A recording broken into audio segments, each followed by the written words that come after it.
ఇది శంకర కంఠ ఆసుపత్రి. గుంటూరు నుంచి వస్తుంటేనేమో కాకాని తోట దాటిన తర్వాత ఒక అర్ధ కిలోమీటర్ లోపు ఉంటుంది. ఎక్కలపాడు రోడ్డు సైడు. విజయవాడ నుంచి వస్తుంటేనేమో లెఫ్ట్ సైడ్ వస్తుంది.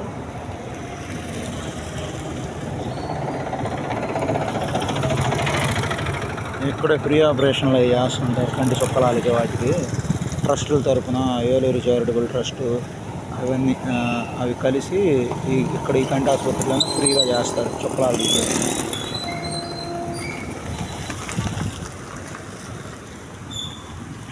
అది హైవే పక్కనే ఉండిద్ది.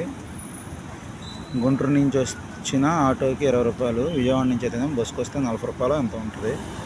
ఇక్కడే హాస్పిటల్ ముందే దించుతారు. విజయవాడ నుంచి వస్తేనేమో, గుంటూరు నుంచి వస్తేనేమో ఫ్లైఓవర్కి ఆ పక్క దించుతారు. ఇది మామూలుగా ఫ్రీగా చుక్కలాల ఆపరేషన్లు చేయించుకున్నాక కూడా తర్వాత మెడిసిన్స్ కోసం వాటి కోసం వస్తూ ఉంటారు అన్నమాట. ఇది బస్సు